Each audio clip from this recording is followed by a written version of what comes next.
All right, let's try it with audio this time. Welcome, everybody, to the Humpday Happy Hour Hangout at the Director's Garage, the 4-H Club. Sorry I was a minute or two late. I think I got to turn the volume off there so we stop. That was just a strange beginning to this show. It set me up here. Here's what happened, though. I was out earlier today, just before, like 10 minutes before I went live, so I didn't have a chance to really prep anything. I had to go to the post office, which is always an adventure. Let's get some music going. There we go. I love this song. It's Harry's Dream. All of this music, by the way, is from Epidemic Sound. Epidemic Sound, you'll see them in the link below my thing. Great place to get music that's sounds like something other than was created by a computer or something. So, how's everybody doing? Man, oh man. Sorry about the no mic thing. I just forgot to turn the darn thing on. Happens sometimes. What can I say? We're halfway home, people. We're halfway through this week. I hope everybody's got a beverage of choice and things are going well for you. And yeah, I've had an interesting few days. I was in Vegas over the weekend for the Grammys, and then now I'm back for this. I was working all week on stuff, and I just heard back. If you remember, a couple of weeks ago, I told you that my my big amp for my home theater system, not really a theater, so I don't really use it. I'm gonna get rid of these for a bit. I don't need them anymore. For my main speakers in the living room, I have Vandersteen 3s up in my living room area, and I have been driving them for years with this gorgeous old Krell KSE 100 amp, a 100 watt amplifier that was designed by Dan D'Agostino. This is back when Dan was with Krell. Like, it's like the absolute shit for electronics back in the 90s, and it was the amp that if you went into a showroom or you went to an audio show, if you saw that on the floor, you knew you were in for something big, because it was like that was the amp of the day, was the Krell KSA line. And so I've had one for years. I bought it used. I bought it years ago. I paid like, I don't know, $2,000 for it or something like that. It's probably still worth that today. That's how well revered these amps are 20 years later. But I turned it on to fire it up and listen to something for the first time in, I mean, it must have been a year or two. I just don't listen to a lot of music in the living room. I just don't get, I have headphones, guys, headphones. So anyway, turned it on, and poof, puff of smoke came out of it. Yeah. Always good. Cheers, everybody. So a plume of smoke came out of it, and it done died. It died real dead. And so I'm like looking at it going, well, now what? So I took it to George Meyer AV, which is kind of like the high-end place in Los Angeles, and they'll repair pretty much anything there. And so I took it to them, and they've had it for a month now. I told this story, like the front end of the story before. So today I got the diagnosis, and they called me up and said, yeah, has this amp ever been serviced in its entire lifetime? I said, probably not. You know, it wouldn't surprise me. He goes, yeah, it hasn't been touched. The thing is brand, you know, it's on the inside. It just hasn't been touched. Well, this thing has capacitors. I swear to God, the capacitors on this thing, just one of them is about this big, you know, and it's a cylinder. So it's like that big around and about that long. I mean, it's impressive. And they're all, you know, capacitors are filled with an electrolyte that will either stop holding charge over time, or they will leak out and damage stuff. Well, the cause, as it turns out, of the puff of smoke was the capacitor didn't have enough charge, and it tried to feed it into a transistor, and the transistor was trying to draw too much, and it fried up. So, because it was drawing a power source that wasn't there. and it just went kaboom. So what their solution is they're going to pull all the caps and all the transistors out, replace it all, and bring it back to good as new. So that was the story of the amp, and it's going to be $2,000. And I said, $2,000 really? I said, I can kind of buy a used one for that now, you know. I'm like, and he's like, dude, it's a Krell, you got to take care of it. You got to go through it. He goes, and if you buy a used one, it's going to have the same problems that this one has. You know, it's old. So we're getting it fixed. We're gonna bite the bullet. We're gonna pay the $2,000, and we're gonna get the thing fixed and back up and running. Get that Dan DiAgostino magic back in the living room. So we did a bunch of stuff in the last week. We had the Grammys in Vegas. I had my trip to Audeze, as somebody's mentioning here in the chat, which I've got to move the window over so I don't look like I'm looking like next door. Like, hey, how you doing? I'm reading the chat.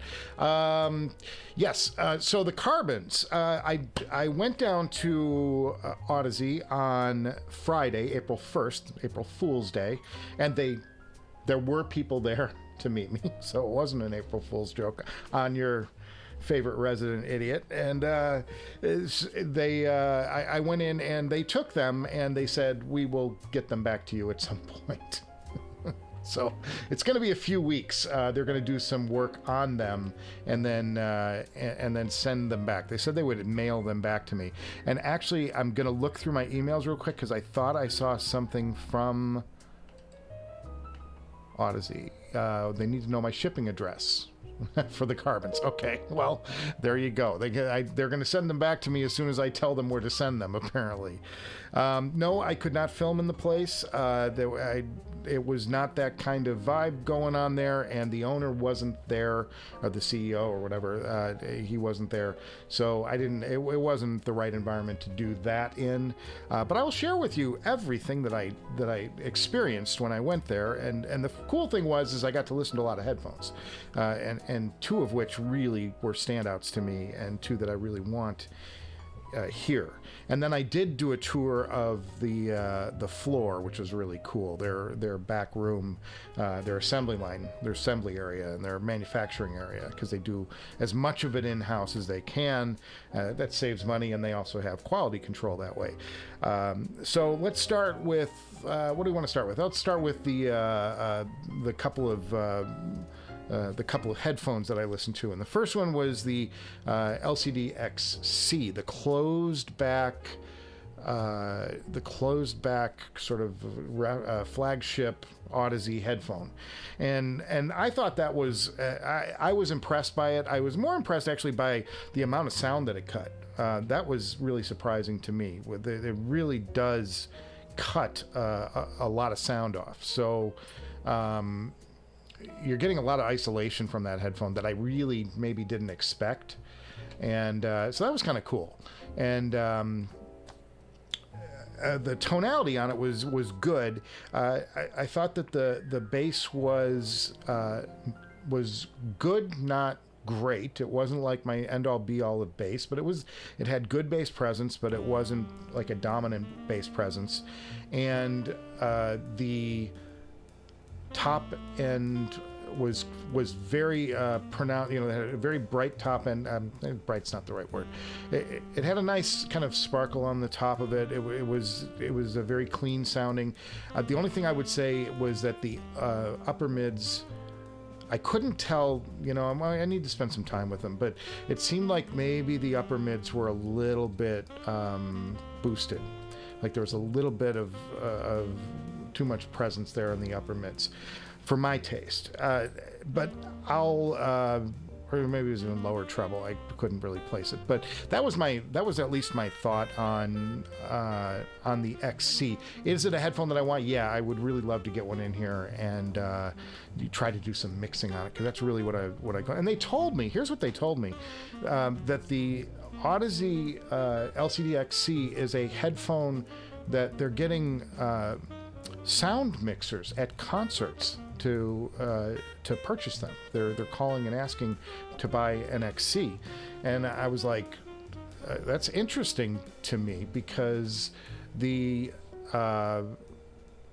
because in a sound environment, a concert environment, you've got all of this natural room sound, and it's really quite loud. And to get a good mix, you really have to have a headphone that rejects the ambient noise. So it's kind of interesting to me that they're getting that kind of sound rejection from a headphone like the LCD XC.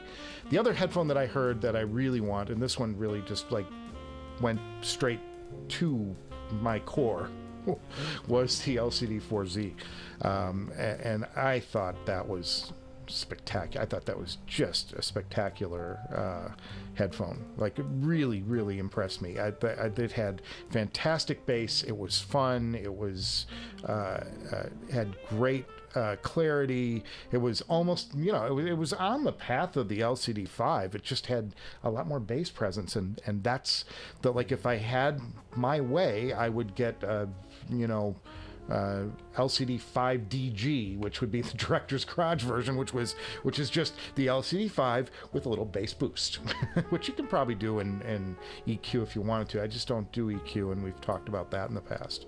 So very interesting there. And I wish they would have let me film the place, but no, RMJ, they would not let me do that, which I didn't. It just wasn't the right, like, you walk in and you get a vibe. Like, pulling out a camera and starting shooting stuff really probably wasn't the way to go there. So it was my first time down there. I'm sure there'll be opportunities in the future, but I did like to share with you guys, what that experience was like. And then really the tour of the factory was really cool. They have, first of all, you walk back there and there's just stacks of headphones. They're all in these racks. It's brilliant. And you're just like, mind if I borrow this rack? I'll see you soon. And so that was really cool. And then and then they have like a whole stack that's just burning in headphones. They do like 24 hours of burn-in. I said, well, a lot of where do you guys weigh in on the burn-in debate? Because that's something that always seems to get a rise out of people. And it turns out that they say don't burn in at all. They say you don't need a burn-in. It's a planar magnetic will not improve in sound or change sound properties. He says you can make an argument, a better argument, for something with a dynamic driver, because there's a lot of movement there, and something would, you'd have a loosening of fibers and things like that as it wore in a little bit. You might get a little different attack on the wave, presentation. So they said, there's no benefit to it, so we don't, we do a little burn-in to test, make sure it's all working, and then we send them out. And they don't advise people who get their headphones to do any burn-in. Just put them in, use them. So, and I adhere to that. I think that that's about right. That's to me, that makes the most sense.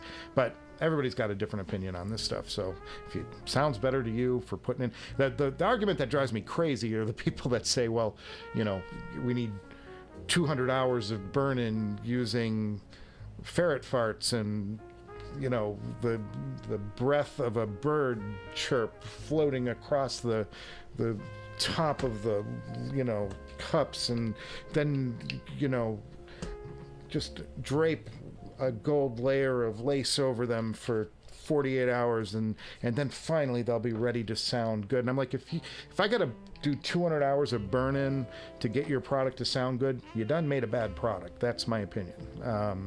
That's just something that I feel. So that was that. And then there's a room back there where they do all the driver assemblies, which is really neat. And it's a dust-free room. So it's this plexiglass enclosure, kind of like Hannibal Lecter. You walk in there, people have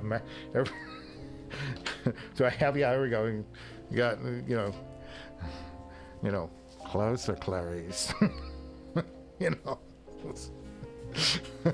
So, and there's this plexiglass thing, and there's a huge air distribution unit that sits on top of it, and then along the bottom of the room there's a gap about this big, and what they do is they just constantly force air down in the room, and it blows anything out, and it's filtered air, obviously, so you're not recycling dust and creating a little dust bin there like inside of a vacuum cleaner or something.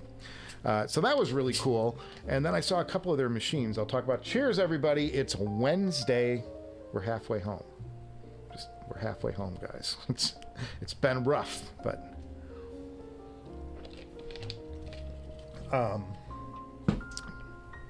crack open a cold one. This is all about happy hour, guys. We're in happy hour now somewhere in the world. It's a little early happy hour in LA. It's 3:45. So I went in, so I saw that room was really cool, and then their machines, and this was really neat. I'm like spoiling a whole part of my next episode. The next episode, by the way, is on this monitor right here. It's not done yet, but it's like maybe halfway done. I'm hoping to have something done by the end of the week if I'm lucky, and if not, well, we'll get it next week. That's why we're live streaming, because this period of time in my life, as you know, has been a little bonkers. I got to see this machines. They have like these machines. They look like CNC machines or like a sandblasting machine, like this giant thing with a robot inside of it, or maybe a giant 3D printer. You know, you might expect something you might expect from that. And what it is, it's a giant laser cutter. So it's big. I mean, industrial, massive size unit, and then inside there's lasers going all over the place. And what it does is they use it to cut their drivers, and their drivers are these, you know, nano thin membranes, and they use a laser to carve out the different windings in the driver. If you ever take one of these LCDs or any of the planar magnetics apart, you'll notice that, and maybe the best one for that is the Meze. I don't have the Meze out right now. Meze's in a case. But the Meze is like a good one because it has such a distinct driver path with the crossover going to the bass and the treble part of the membrane of the driver surface. So they use a laser to do it, and they say that for them it's the laser gives them uniformity, and it also creates absolutely precise cuts when they do these little articulated cutouts in their in the membrane for their drivers. They get very, very precise edges on them, whereas most other companies use a chemical etch to do that. They use a chemical that will burn away parts of the and that leaves a fringy edge on the edge of their driver surfaces. So that's what they told me. What do I know? I'm a director. I'm not going to be engineering anything anytime soon. Thank God for that. So what's going on with you guys? What's happening in your world? What's happening out there? Had the Grammys on Sunday. That was exciting. That was a total win for me. We had a really, really good show on Sunday, and we had really good footage, and I got some really cool stuff out of that show, and had some really cool experiences too.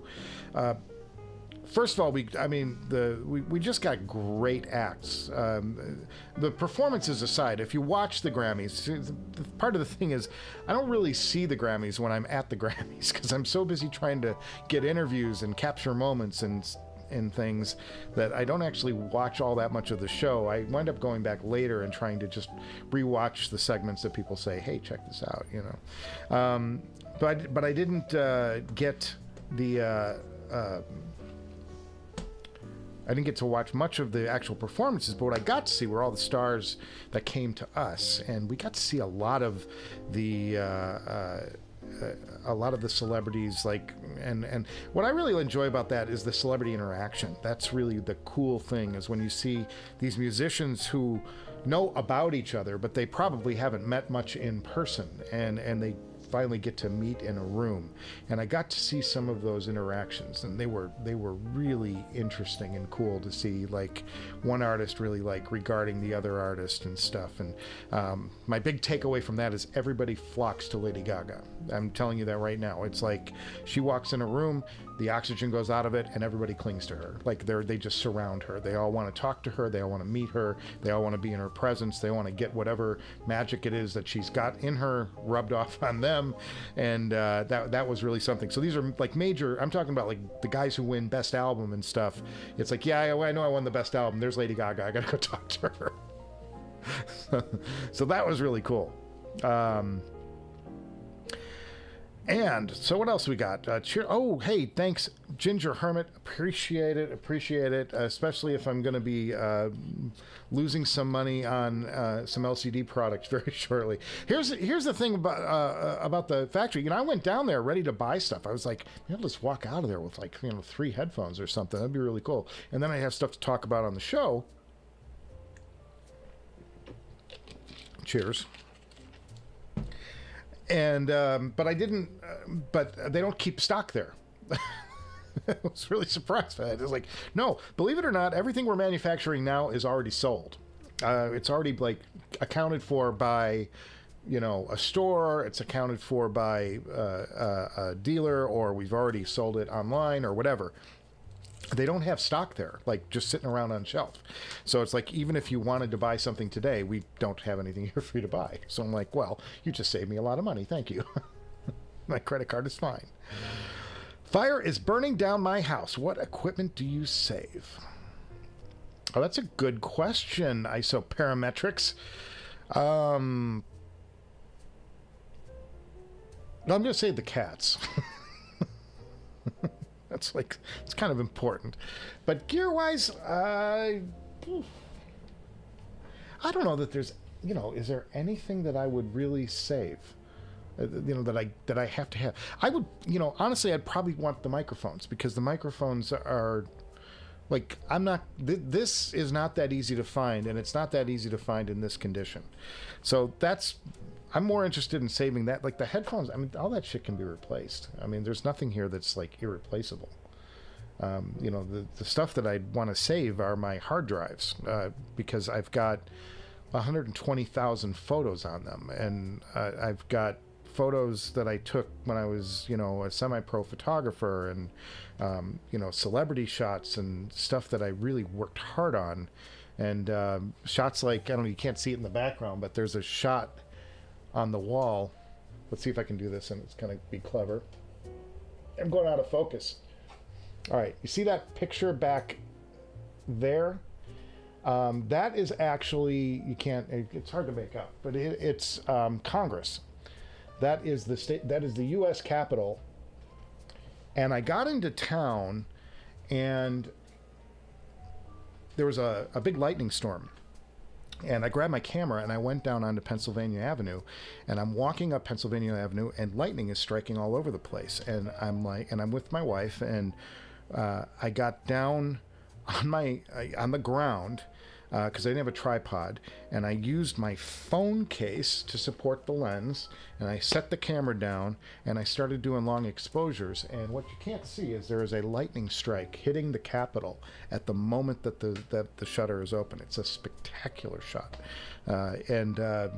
so stuff like that, I would lose all of those photos. Now, so they're backed up elsewhere. They're online, in a couple of places, but the key ones. But I would hate to lose all of that. I would grab them. The thing I'd want is my hard drives.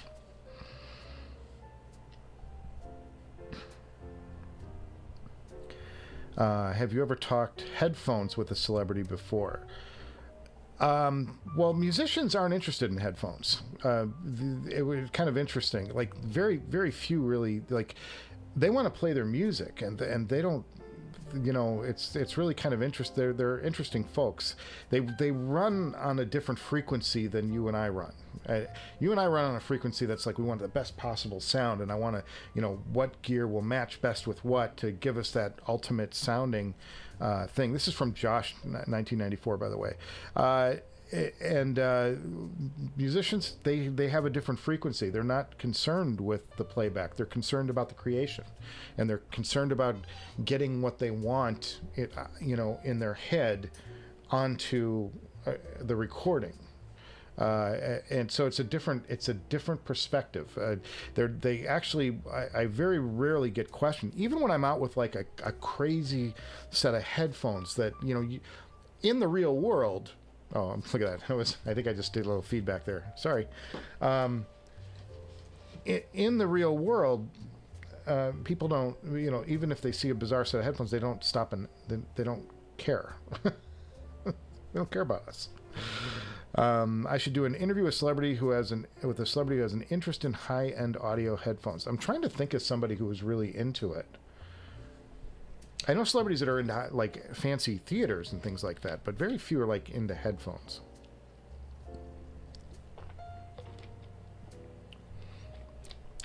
Isoparametrics had to evacuate and left the audio equipment. He took the hard drives and a couple of laptops. Yeah, that's it. That's it for me. That's exactly what it is. It's the data. It's this, it's all of these episodes. I've done 100 and I'm working on my 102nd Director's Garage episode. And I've done projects for years and years, like stuff I did with World Vision, which is this charity organization, Christian charity organization. Fantastic. I've got footage from things I've shot there, and when I went off and we did a tour with gorillas on a mountainside, and I was like with gorillas just in the wild. Those are the things. I don't want to lose those photographs. I don't want to lose those memories. Those were like incredible moments. Whereas it's like a headphone or a camera. Like the camera doesn't matter. It's the stuff you record with it. So I'm with you, Isoparametrics. Thumbs up. Just grab some new tubes and converters so I can use my new tubes with both my amps. What amps do you have, Hi-Fi Boog? Tell us. You can't buy back loved ones, pets, and memories. That is true, Mr. Number One here. And ask as far as celeb headphones, this is from Isoparametrics 2. Also, I should say, not like Isoparametrics the second. That would be dumb.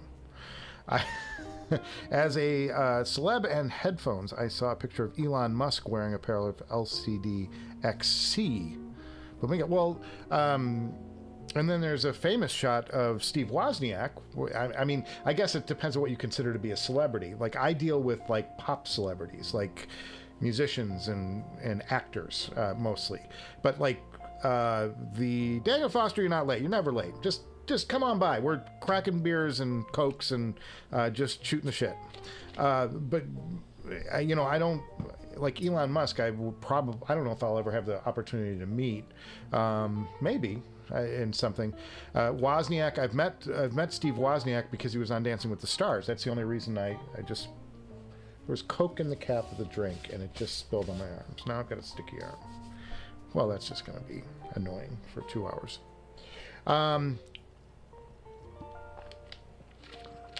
But Woz had that famous shot, and I know this isn't the HD 800, but where he was sitting back in a recliner and he had his HD 800 on, and it was like this 3/4 thing. That was back in the day. That was back when the HD 800 was new. He took that photo. It was a classic. But I've met Woz. A friend of mine had his laptop signed by Woz. He was editing in the room, and he's like, "What? Woz is here?" And he grabbed his MacBook and had it out there, and Woz signed the cover of it. So that was kind of cool. That MacBook won't run anymore because it's too old, but too fun. Yeah, Woz is a rock star, no question about that. And his story, boy, if you ever get a chance, got a really good book he wrote a few years ago about his life and about his rise. And I'm gonna look up what it was called because I've read it and it was spectacular. It was a super easy read, which was really fun. I think I finished it off in like a day.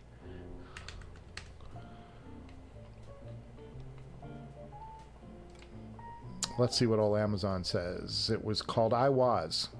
That was it. I Was. And it was just fantastic. Fantastic stuff. It was a very, very good book, very good read.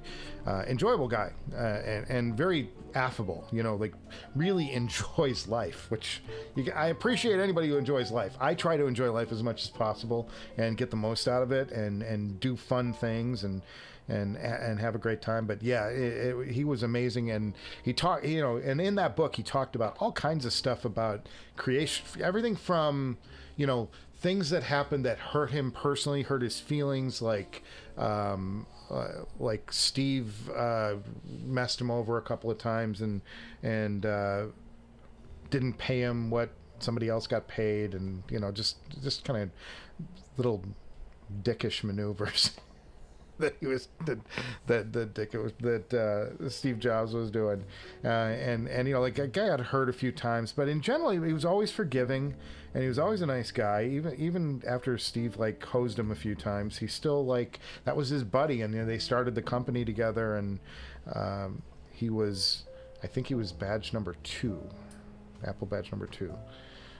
But very interesting book. If you ever get a chance to read it, it's not a long read, and it's an easy read, but it's very, very interesting. His push to come up with a viable disk drive is one of the best stories in the book. Now it's starting to flash back to me as I'm thinking, trying to remember what it was I read in that book that made it so interesting. You know, read a book; it's really good. I don't remember what's in it, but I'm telling you, it's a great book. No, there's a story in there about their rush to come up with the first floppy drive, and they were debuting. They were debuting. I believe it was the Apple II at a computer show, and they didn't have a working floppy drive. It was his design though that he wound up having to do. Let's move on to some other topics while we're here. What is your daily driver gear you never get a chance for one? Spider on the window says, "What's up? What is your daily gear driver, or you never get a chance for one?" What's my daily drivers? Well, I've been using the 820s a lot, but I tend to switch out. When I get into Susvara mode, I usually am in the Susvaras if it's like listening. I don't know that I have like a daily driver. At work, I use the Falcon Pros, the Bluetooth Falcon Pros, because I don't like having a wire going to my computer when I'm writing. Pardon me, burping. When I'm mixing, I use these NDH20s, about $500. That is my work email going off. I hope it's not important. I'm not going to look right now. I'm going to be in denial.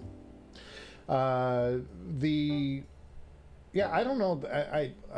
The Elites I'm going to talk about in my next episode. I've got a little bit of a review of those, so tune in for the next Director's Garage. Do all the things. Click the subscribe. Click the like. All 15 of you. I entertain myself. And then I like the SP1000, and I take that with me, but I also have the N8, which is currently still for sale. I almost had a buyer. Actually, there might be a buyer on Headphone for this, the N8. I like this, but I use this more. The N8. I like the way this sounds. I like the power that comes out of it. It's got more power than this. I have to put an amp with this to make it work. This is the SP1000. I don't have the SP2000 because they're still too expensive used. Although they're starting to creep down below $2,000, and it's getting to that point where it's maybe worth taking a look at. I won't buy new gear, as most of you followers of the Director's Garage know. I shouldn't say I won't buy new gear. I try not to buy new gear because it's just, you just take too big of a hit on the stuff. But I don't have like a daily driver. I would say my IEM that I use the most is probably the Kinera. I also have a fabulous set of Wizard-made Noble K10Ls that he built just for me. It was out of our friendship. I said, I want you to make me a headphone that means something to you. And I said, just something that you look at. This is from the guy who invented custom IEMs, basically. Invented that IEMs that could... invented the idea that IEMs didn't have to look like a cheap piece of plastic in your ear. Like they could be something else.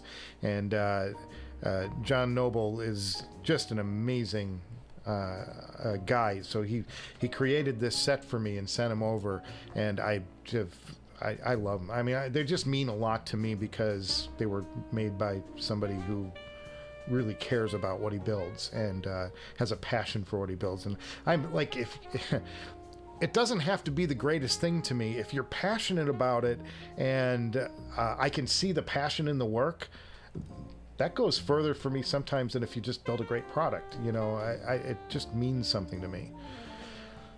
Elon would wear a babinga. Maybe. Daniel Foster, I heard the detail for the HD820 is fantastic, but he's more of an electrostatic planar dude. The detail in this is good. It's not as good as, say, the Susvara. I can tell that. Is the music too loud? Anybody getting drowned out by the music? I can pull it down a little bit. It sounds like it might be a little hot. I gotta find the mixer. It's in one of these apps. Okay, got it. Yeah, we'll just drop it a little bit. So, what are we talking about? The planers and versus the 820s. What I like about these, I like two things about these. I like, number one, they're very comfortable. They're just, I have big ears, you know. These aren't like, they're not Dumbo ears, but they're not far behind, you know. And look at the size of that cup. Look at that cup on that thing. That's a cup right there. You could fit some beefy earlobes in this thing. And mine fit, and there's no touching of anything. It just, they sit nice. There's not too much clamp force. I really just kind of like that. I like the way they feel. I love the way they look. And then sound-wise, they have, the tone on these is very nice. They just have the most jacked up sound stage you're ever going to hear. It's like, it's so ethereal, and there's stuff, you know, if you put on a Susvara, you know, you'll hear like the horns are coming from here, and the bass is coming from here, and the, you know, they've got a middle, you've got the drum set, and they do, you know, they're rolling the toms across the thing. And you put these on and you listen to that exact same track, and it's like everything's just coming from everywhere. It's like stuff is flying in. They just have this ethereal soundstage that's not specific. And if you're looking for, like, you know, what did they record? Yeah, you're not going to like these at all. But if you're looking for just an experience and kicking back and putting and just like losing yourself in some music for a couple hours, it's not a bad headphone, and it's closed back so you don't annoy the people around you. So, and by the way, I am probably one of maybe 2 or 3 people on the planet that likes this headphone. Everybody I've read just disses this headphone and says, you know, look at Krinn. Krinn gave it like I think it's his lowest rated closed back. It is like thing. So everybody's gonna think I'm either like the worst ear in the world, or we'll just agree to disagree.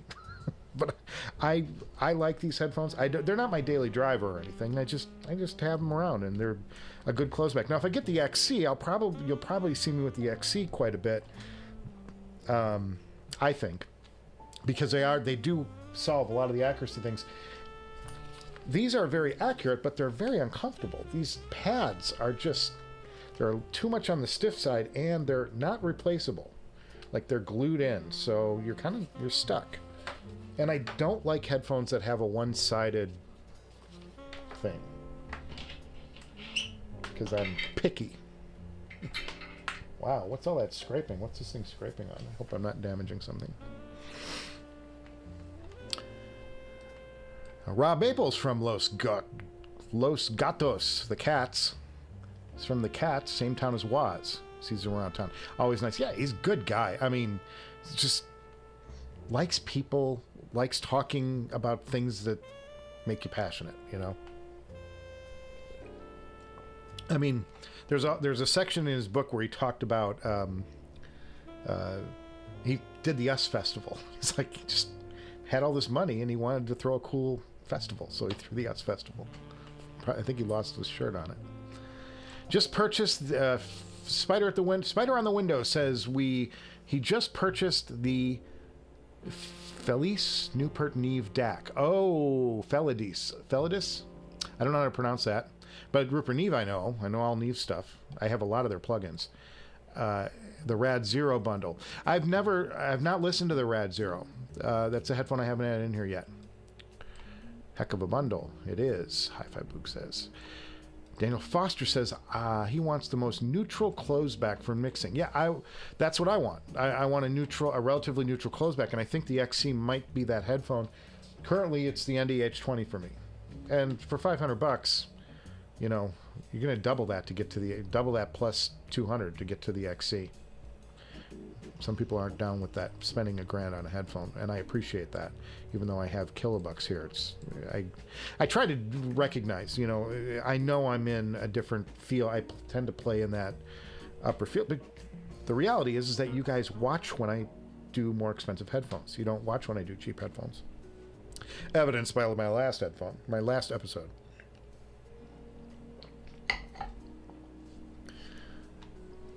Most neutral closeback for them. Okay, we did that.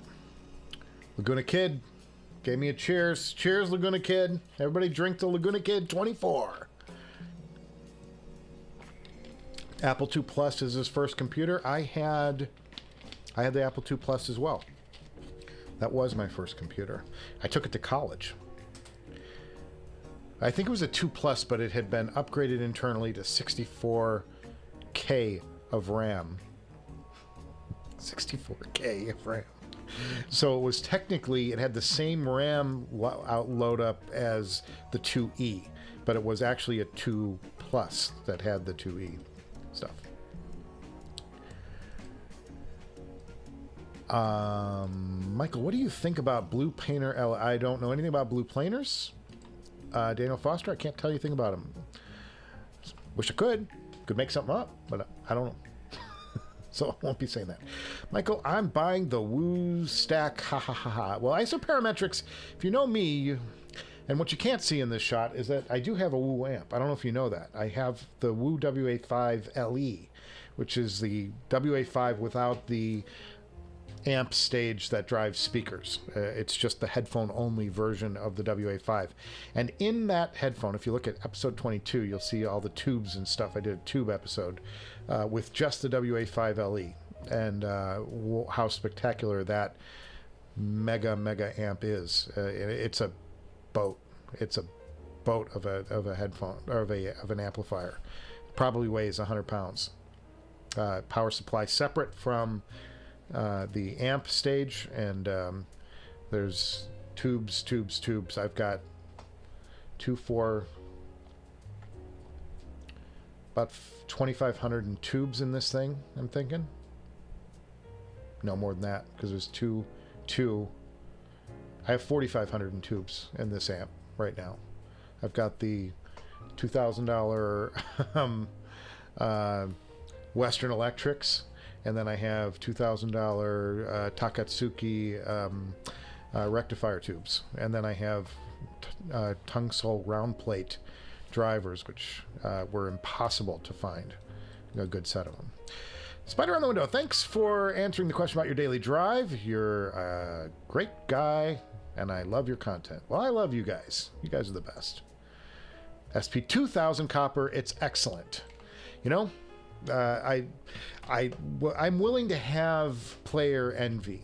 What I want is a really good condition player that I feel good about using, and I don't care if I had the 240 Estelle & Kern 240 when the SP1000 was the top of the line.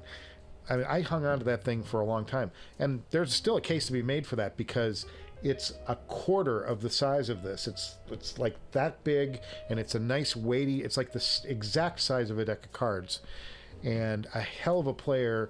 And the one thing that Estelle & Kern, you got to give this company props for, besides doing unbelievable designs and making gear that sounds incredible, is the software that runs on this SP1000 and the SP2000 will also run on the AK240, which is probably a 10-year-old device now. And I mean, that's cool when you're still doing software upgrades on something that is so end of life, you could care less about it. I appreciate a company that recognizes that there are users who still, like the old gear. I think that's really cool. Put some Bootsy Collins for background music. I am not putting on anything that comes close to getting me a strike in copyrights. The reason we use Epidemic Sound, folks, is because it's paid for. And I know more about copyright law than I think most lawyers know, because I've had to deal with it my entire career. I know exactly what to do and what not to do, and just pulling some commercial music will get you in a heap of trouble. All right, Spider on the Window, you're right. I've heard the 820s for a while, and they must have the widest stage I've heard. Certainly in a closed back, the 820s have a very wide sound stage, but it's just a wacky sound stage too. It's like there's something, it's really unusual. And if you're not down for that, like it's going to really annoy you, and you're going to think it's a bad headphone. I totally understand people don't like it. Local news says the fire's out. We had a fire at Hanson Dam yesterday. Hanson Dam yesterday. It's not too far from here, but it went out. They put it out fast because it was close to houses. They don't mess around in LA. They'll let fires burn when they're in the wild, but if they're close to houses, they get serious in a hurry. HD100, he didn't like the way they were bass light. I haven't heard the closed back version though. They look good. Yeah. Were they bass light? I thought they had decent bass. The old HD 800. I know this. They were really picky about amps. Like that, especially the original, the first run of those before they started with the mods and the S and all that stuff. They were very picky about amps. Like they changed a lot with the amplifier.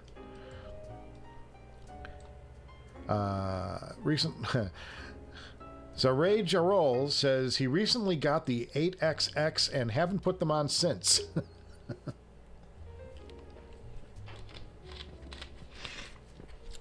You know, I pre-ordered the HD 8XX because I was really excited about it, as most people were when they were announced. And the first run of them came out, and two people that I actually tend to align with, and I won't say who, but and I probably won't say who because I really can't remember at this point. I am so old. My memory is feeble. But there were two guys that came out and panned it and said, this thing is a mess. They're bright, they're this, they're that, they're blah. And I'm like, I canceled my order immediately and I bought something else. I don't remember what the something else was. It may have been the first Abyss. I think I may have bought the first Abyss when that went down, when all that went down.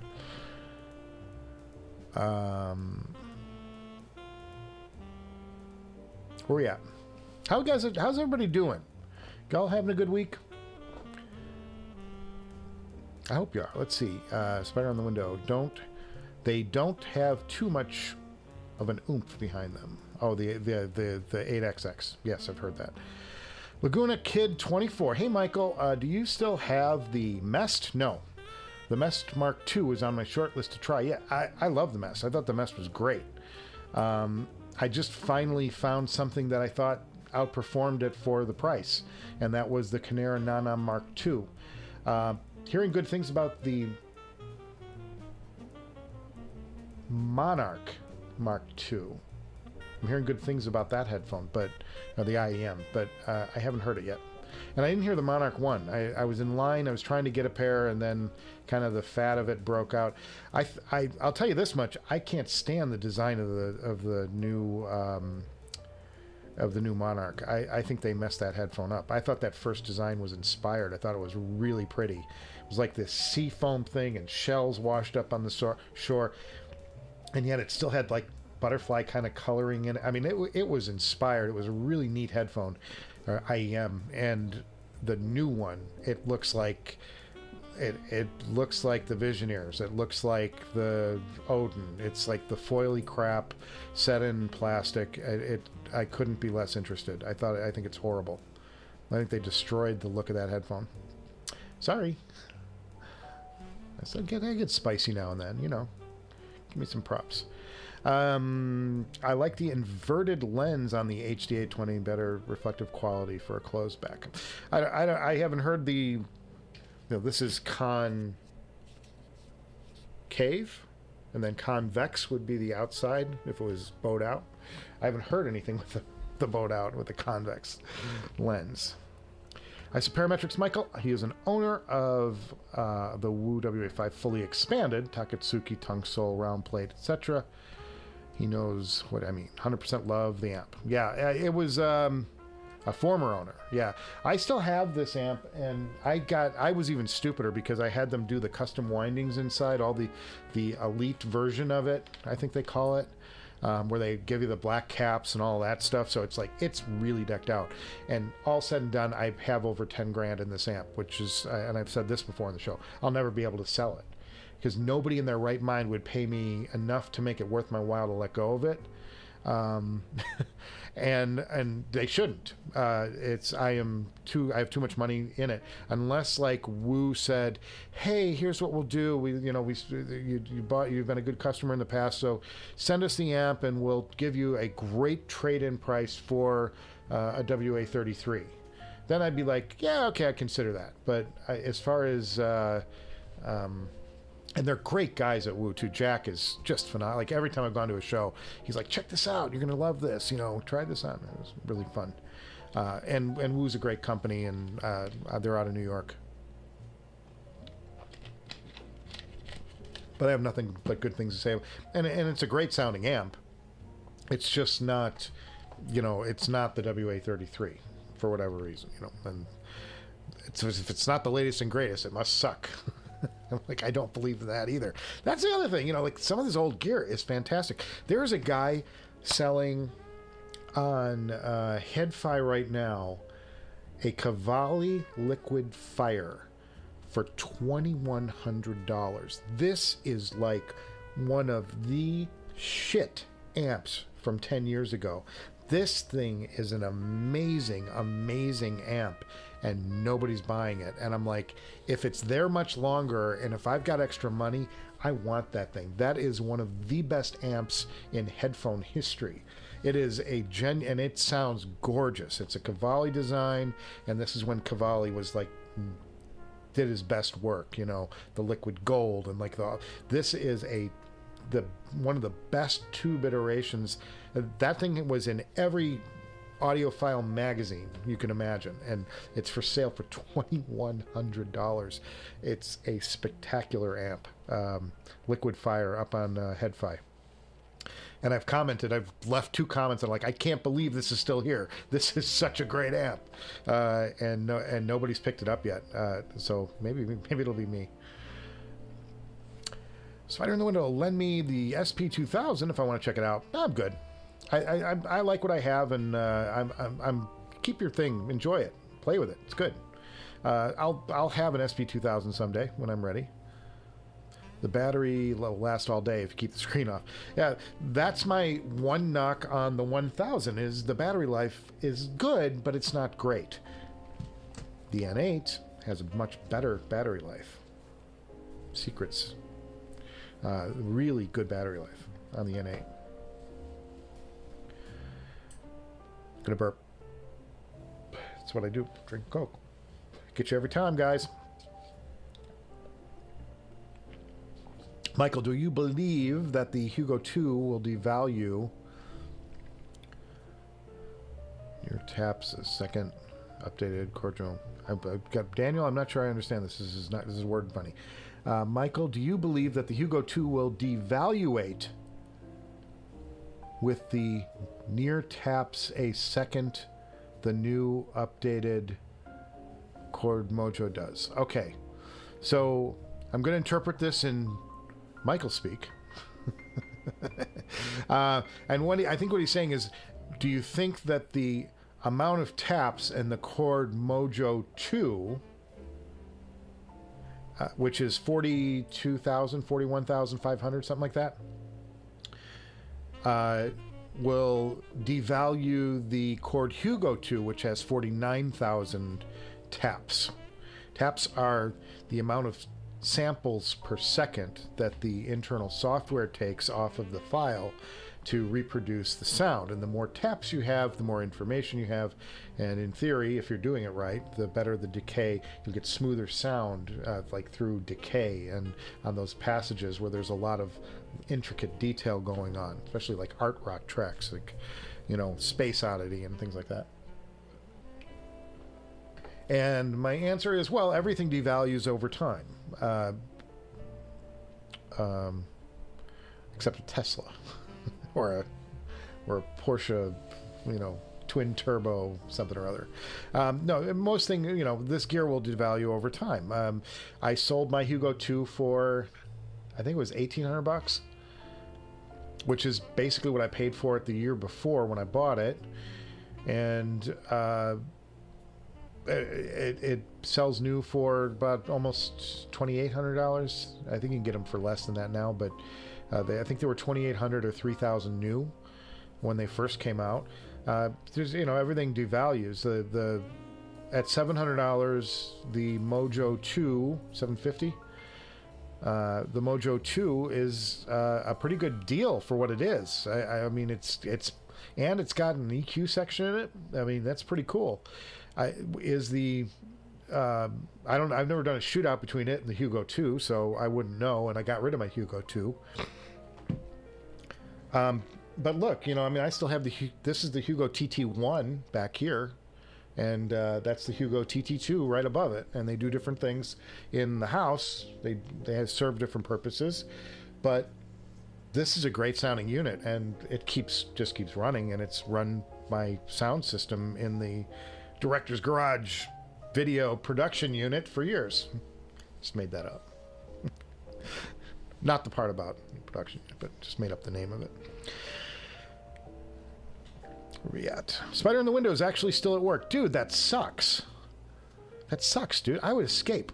I think you should run down the hallway and tell everybody to go home. As loud as you can. Start pulling gags on people. Let's turn YouTube into like one of those morning zoo shows on the radio. It's Michael at the Morning Zoo. Glad you're dropping by the Director's Garage. Everybody get crazy. Daniel Foster says the sun is so shiny in Palmdale, California. It's a hot week in Southern SoCal. Anybody who's elsewhere, it's 90 plus today. We're going to push 100 by the end of the week, I think. So how could this week be bad? No, it's not bad. I'm just tired. I'm just beat because I was in Vegas. I mean, this is the end of my big award show grind, and I'm totally worn out. And I got to confess something. Okay, this is a story time. I got some stories. I should tell some stories. Let's tell a story. So, it's my iPad. Oh, my iPad's on the prompter. To do these award shows, what I do is I use a program called Telestrator. It's an app for your iPad, and it allows you to put big type on it. And I have a little teleprompter here that I can use to cue myself. I don't use it on the live streams, but I will use it if I'm doing a show because it's too hard to remember stuff and where you want to go. I just put notes in it. I can look at the camera and it tells me where I'm at in what I had written. And but I use that same app to cue talent when I'm on a red carpet, because I can type notes in there and in big block text, and I can just hold it out and it will say, you know, wrap this interview, Will Smith is next, or it'll say bad choice, I guess, in stars. It's popped into my head. But or I'll say, don't forget to ask about her boyfriend. Don't forget to, you know, new movie coming out on April 3rd, you know, and I'll just hold these notes out, and the talent can look down, grab it, and go, you have a new movie coming out on April 3rd, don't you? You know, it's stuff that I can look up and have it. I think, well, I prep for these award shows. I do page after page after page, about 200 of them. And I build these scripts, and then because I'm using this new app, I can finally create stuff on the computer and transfer it over to the iPad, so I'm not having to type on the iPad's little rinky-dink keyboard thing. I can use my main computer, which is fantastic. So I created these 200 files in my Documents folder, and the award show happened. This was for the Oscars, and I got home from the Oscars, and I'm like, oh, I got these 200 files were in my Documents, so I just grabbed them and I threw them out and emptied the trash.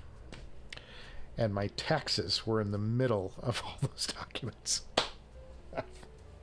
I trashed my taxes. I've downloaded 2 hard drive sniffer apps to go and try and undelete that batch of files, and nobody's finding it. None of them are finding it. So I have deleted my taxes. I have to do my taxes all over again. It's needless to say, I'm filing an extension, but that's what happens when you get tired, is you stop checking. You know, I just grabbed the pile of Word docs, threw them out, and didn't see there was an Excel spreadsheet sitting in the middle of all of the 200 Word docs. So that was like a really bad day for me. It's a bad week, and I still have to do the taxes. I'm gonna got to start over from scratch. So my getting to the point of having all of these obligations done so I can focus on doing my pre-recorded episodes, which is my passion. It's what I like to do. I will do the live streams, but you know, I mean, let's be honest. We get 13 people at a time on this, or you know, we can get up to. I think I've had up to 50 at once at most. It's like, but it's the episodes I think that people want to see. They want to see the fun stuff that I do, as opposed to this, which is just me babbling amongst friends.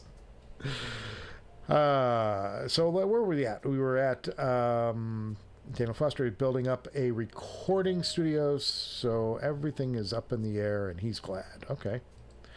Yeah, I don't have anything fancy here, and everything that I do recording wise is usually just hocked together with whatever I've got. I've got this thing called an ISO box for doing spoken word.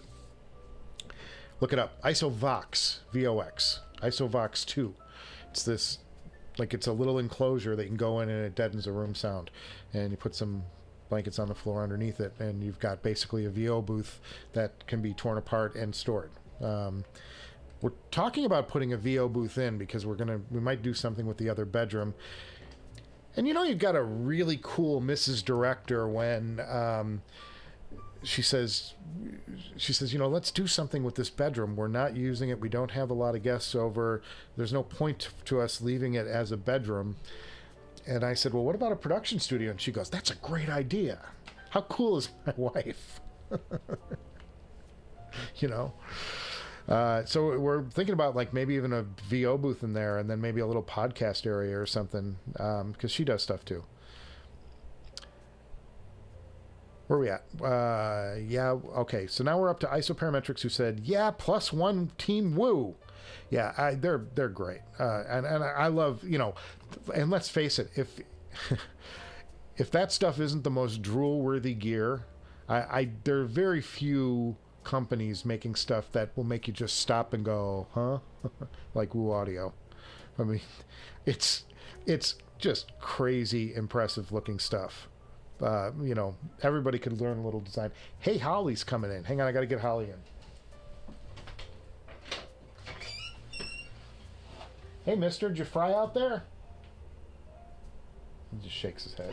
Wow.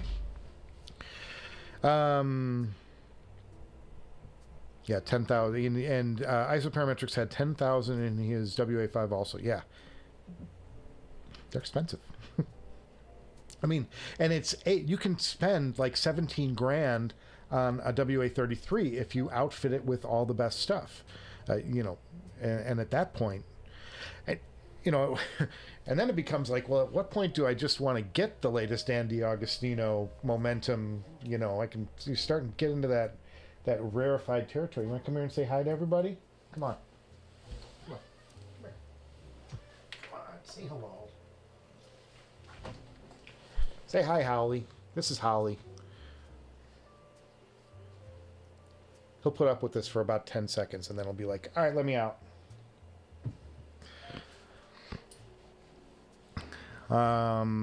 The Cavalli Fire was supposed to be unbelievable amp. I've heard that amp.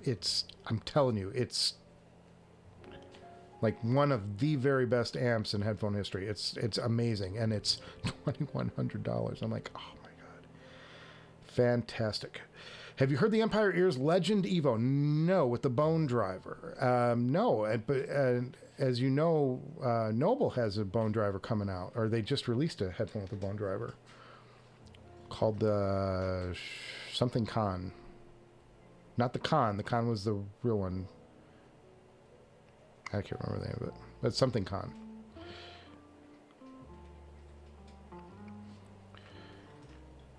So yeah, the bone driver is full range compared to the UMS. Well, I mean, most people say that the bone drivers are a little on the overrated range, overrated side. I just love saying bone driver. It's my favorite word. It's my favorite thing about the headphone business is the bone driver, and I think everybody should have one. Yeah, it probably isn't the greatest thing ever, but it's cool. I love the tech. The idea behind it is great. Whether it actually does a lot or not, I don't know. But I had the Meze. I like the Meze. It was great until the Kinera came along, and I'm sure the Meze 2 is probably pretty good. They did a really nice headphone with that. But the Empire Ears Legend Evo, I haven't messed with. I haven't heard that. The only Empire Ears headphone I've had. Go ahead out, Holly. Go back out. He's been bringing me mice every single day. Good cat. The only Empire I had the Odin, and that was a great headphone. Great headphone.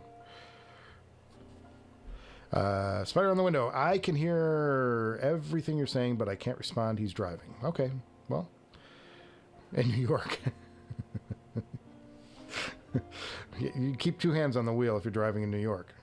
That can be a take your life in your own hand situation at times.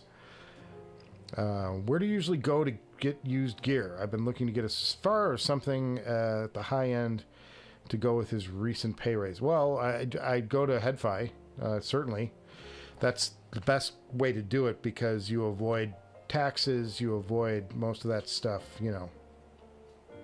Howlie, Howlie.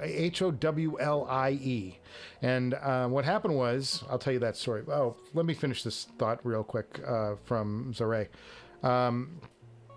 Yeah, go there. eBay is okay, but you're going to pay fees. And that will usually wipe out any chance you have of getting a deal. And sometimes you have to pay taxes too. And that kind of not so good. But also check out headphones.com. They have a section to sell headphones. If in like the, what do they call it? You know, where the comments area. They have like the same thing. Like they have like a Headfi kind of section on headphones.com, and over there you can sell your used gear.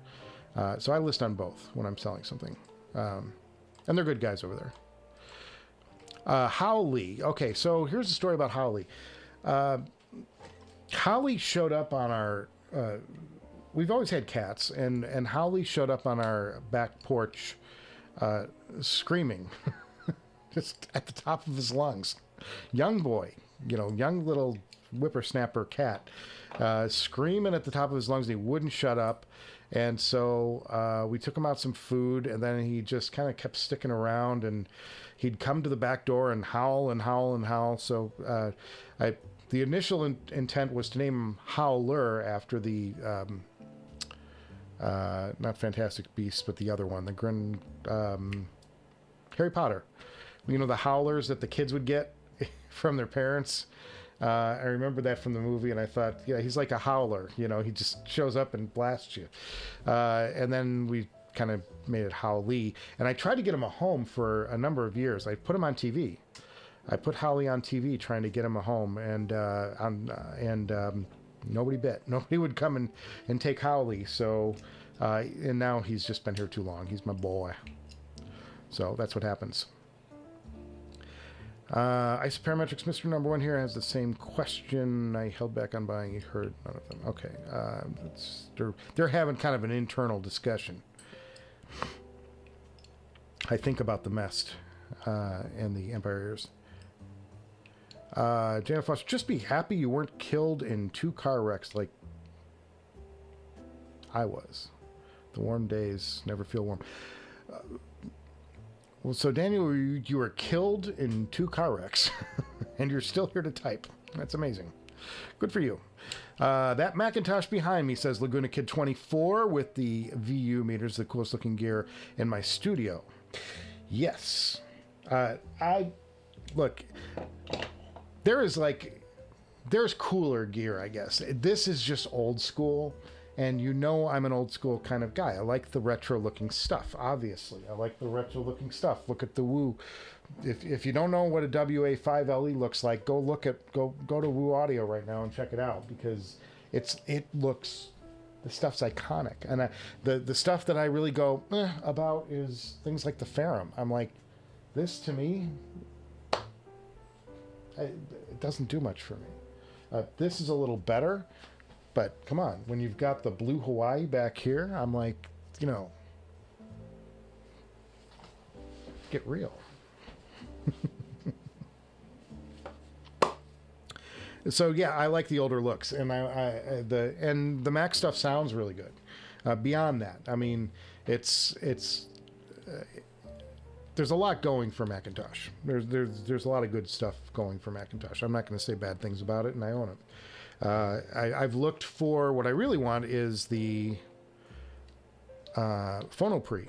They make a Phonopre that's about 8. They have 2 versions of it. They have a cheap version of it, which doesn't interest me as much.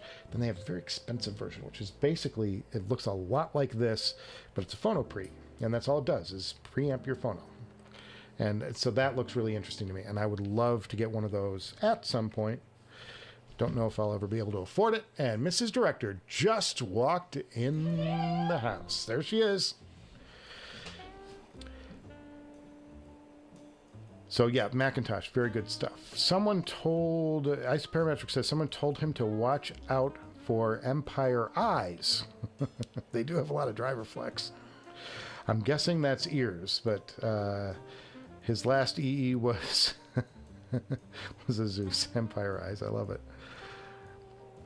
Audio Fool's in the house. Hey, Audio Fool. Everybody, cheers to Audio Fool. We are at the Happy Hour Hangout on Humpday, the 4 H's, and we'll go for about maybe 15 more minutes or so and then call it a day.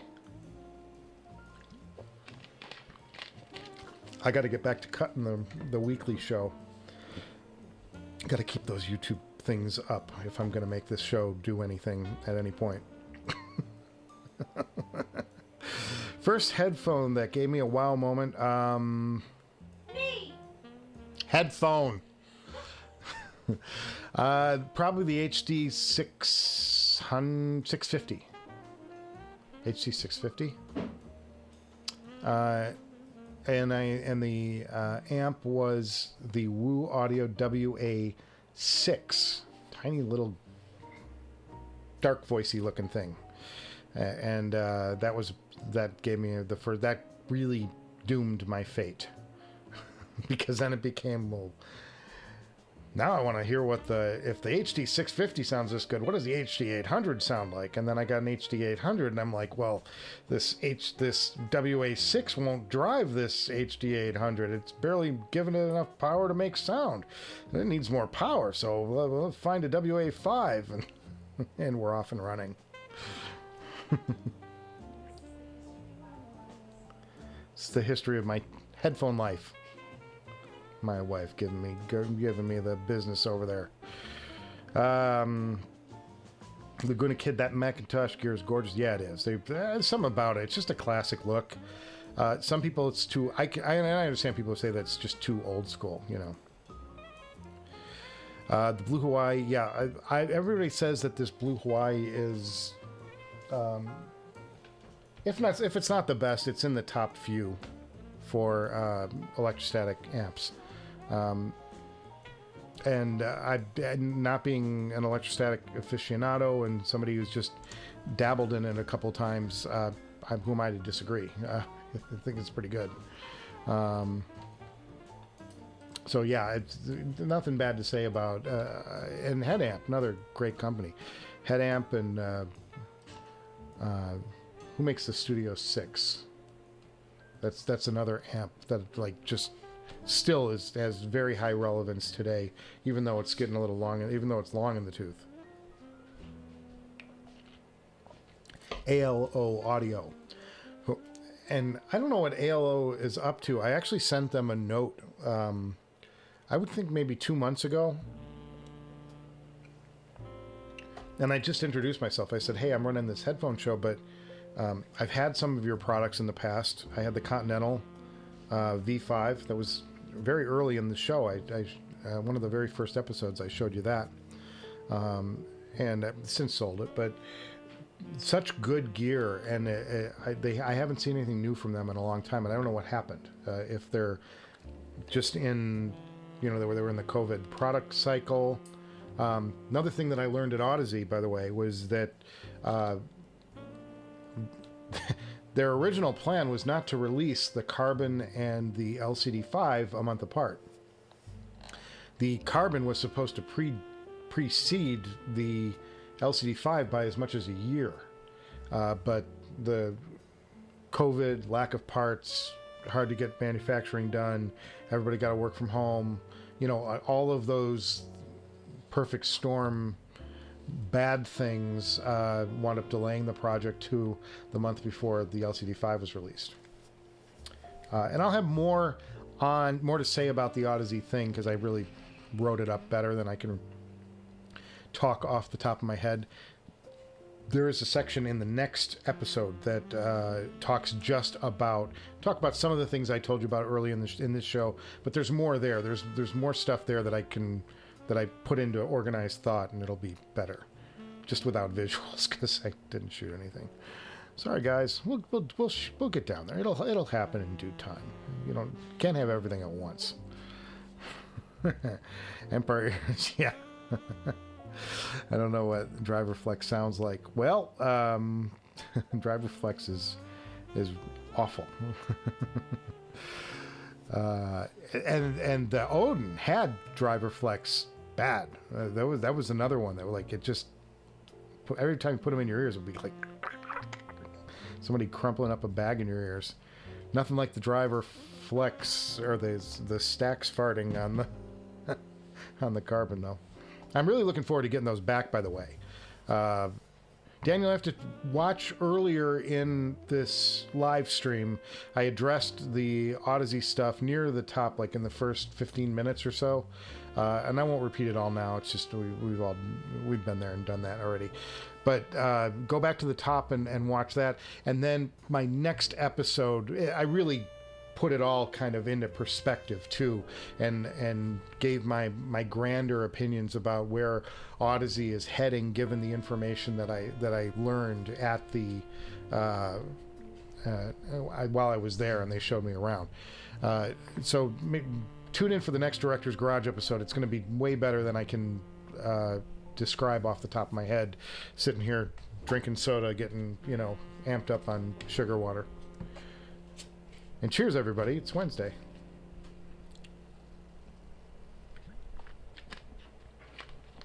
What song or musical piece with your gear right now still gives you that sweet audio pleasure you go to? Here's the strange thing, is that since our last episode, live episode, we've spent a lot of time talking about the Talking Heads.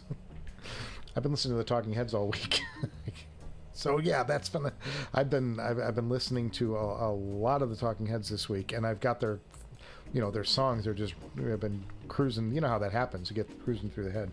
It's my credential for the Grammys, by the way.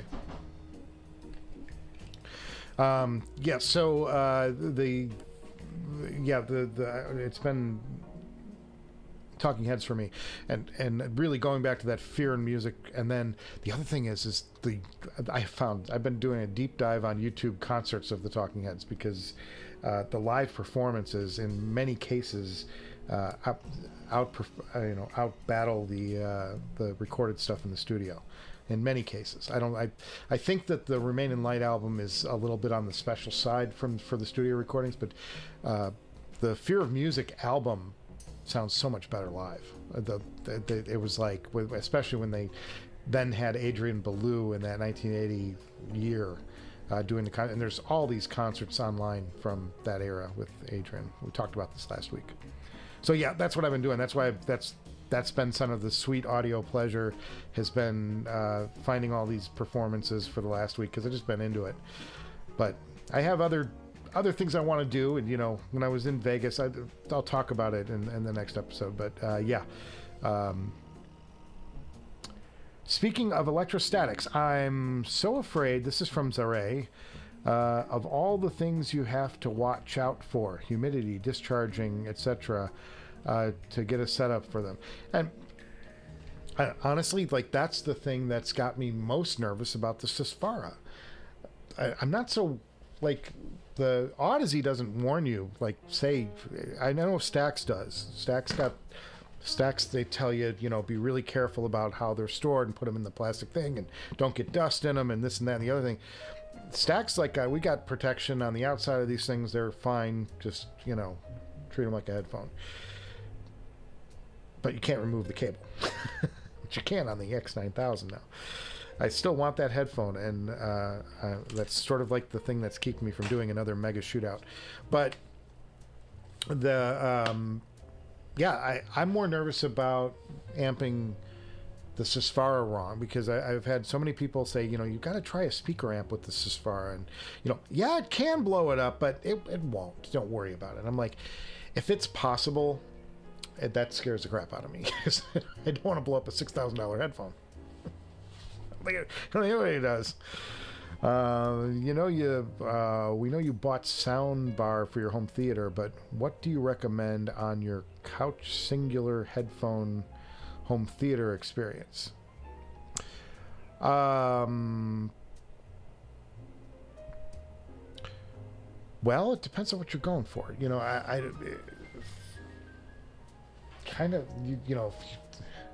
That's a tough question. For a home theater's headphone for a home theater experience, well, I would think you'd want something with great bass and a wide soundstage. So that's kind of the Abyss, right? I would say the Abyss then, the 1266 TC.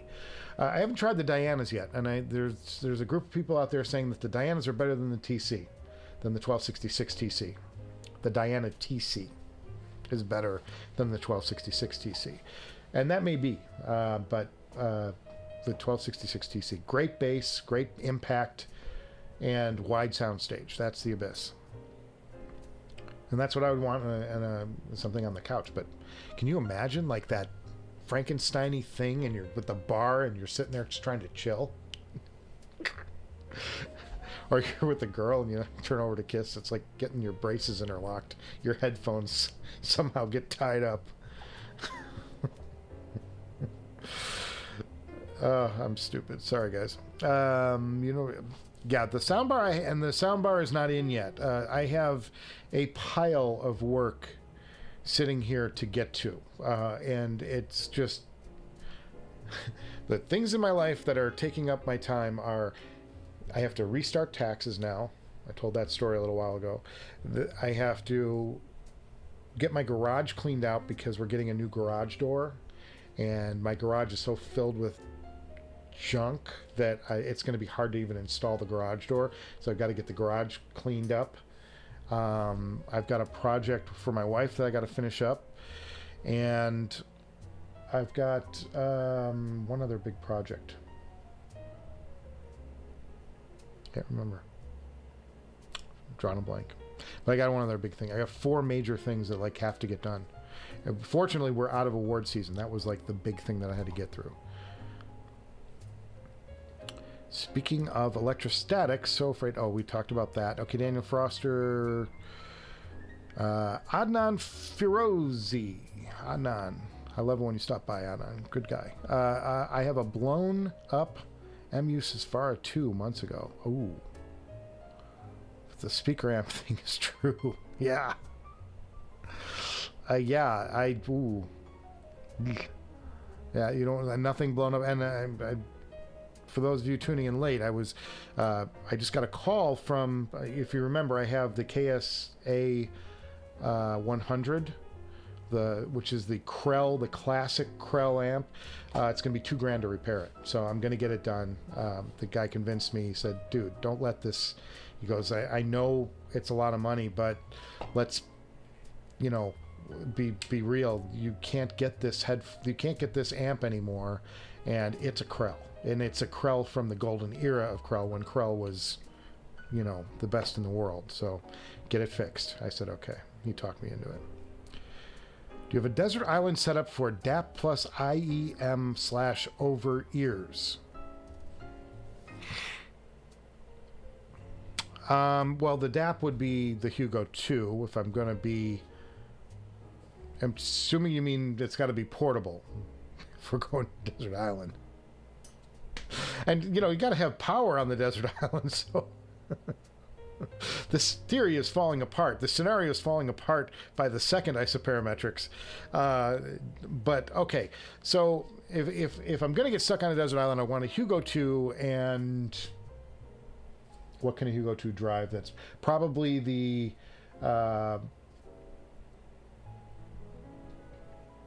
probably the Noble Sultan. I like the Kinera too, though. I'd take the Sultan because that's kind of like the end game thing. So I'd take the Sultan, the Hugo 2, and then probably I would say the Empyrean or the Focal, one or the other, because the Susvara is going to be too hard to drive off of a Hugo 2. See, I'm overthinking this already, and I can't get past. But then again, the Hugo 2, the Hugo 2 has a battery inside of it. So you really, as long as you have some kind of solar charger, you could charge the Hugo 2 endlessly. And then USB out, and then I'd have the SP1000 with me, so I could charge the SP1000. So honestly, I would take the Cayin N8. I like the Cayin N8. It's got the amp built into it, so yeah, that would be. I way overthought this. Now I'm not going to be able to sleep tonight. Thanks, guys. I'm going to be thinking, if I could go to the desert island, how would I drive that Susvara on the desert island? Well, if I brought the Gilligan bicycle, and you guys know Gilligan's Island. Am I dating myself? The bicycle with the coconuts and the wheels that's generated electricity from the professor. If I rode that fast enough, then I could power the Ferrum stack. I'm in the weeds. I've really lost it. Okay, we're in the winding minutes of this thing now. Gonna get down to it. Spider on the window is crying laughing. A home theater headphones that sounds like a head theater. Well, the RAL, right? Isn't that the kind of the RAL? So yeah, the RAL is kind of like that more ethereal thing because the speakers sit off your head. I haven't spent enough time with them. I listened to them once and I thought they were. And somebody will slap me for this, but it seemed like it's a nice party trick and it's kind of cool. But I'm like, I don't know that I need to own that. It's something that I would like to try out and then move away from because it's not the effect that I go for. Appreciate your humor. My problem is my brain keeps going down these rabbit holes.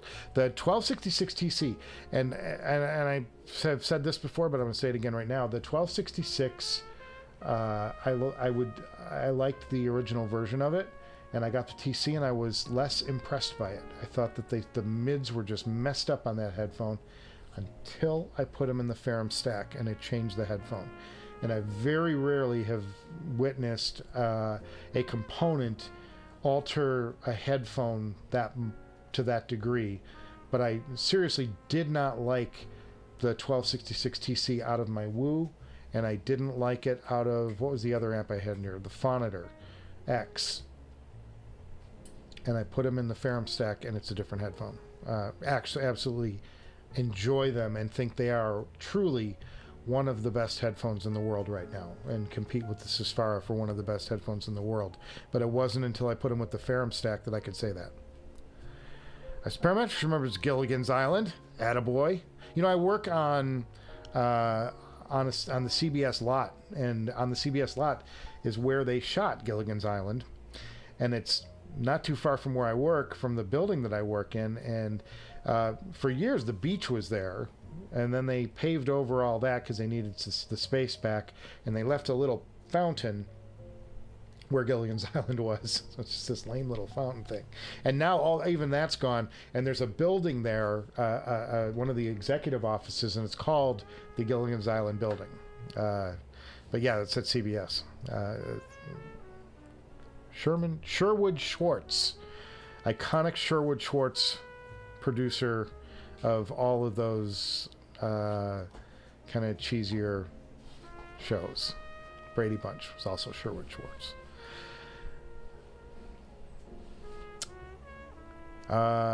Real audio reviews. You can only have 2 top-of-the-line IEMs. What would they be? Well, of those that I've heard, I would say the Susvara and the Kinera Nanna 2.0. Those would be the 2 IEMs that I most gravitate to for sound signature. And you'll notice that both of them have significant bass. They're both relatively fast, and they have some sort of E-stat thing going on up top, so you get the whole world.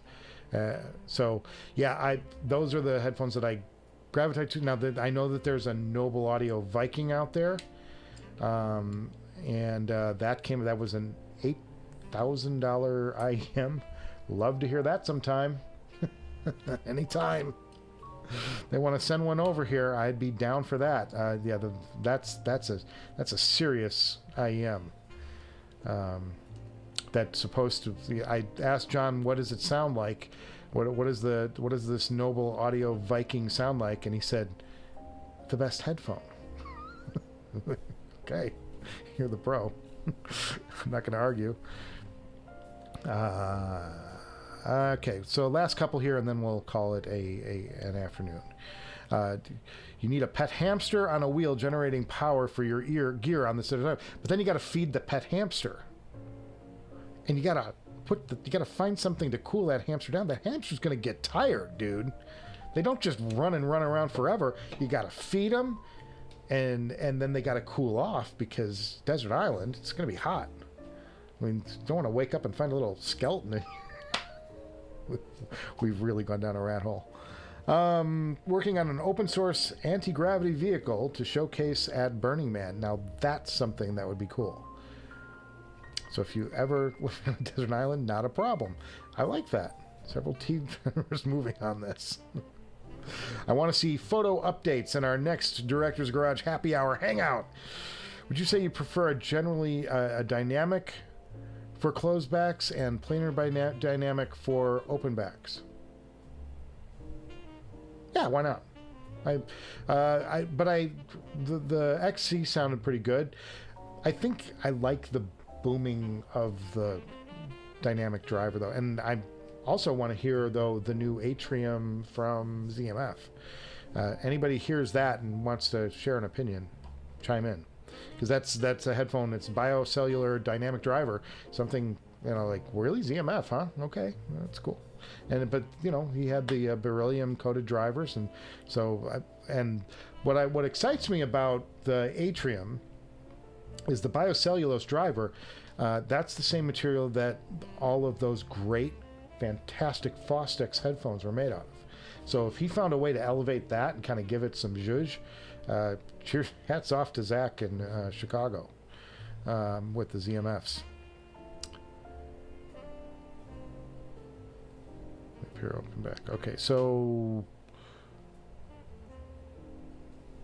but the Atrium's a dynamic driver open back. So, enjoyed the TC out of the TT2, both SE in the back. And out of the back. I don't know that I've ever listened to the TC out of the back of the TT2. Maybe I have. I probably have. Just don't remember. Memory goes, guys. Get over 50. It's gone.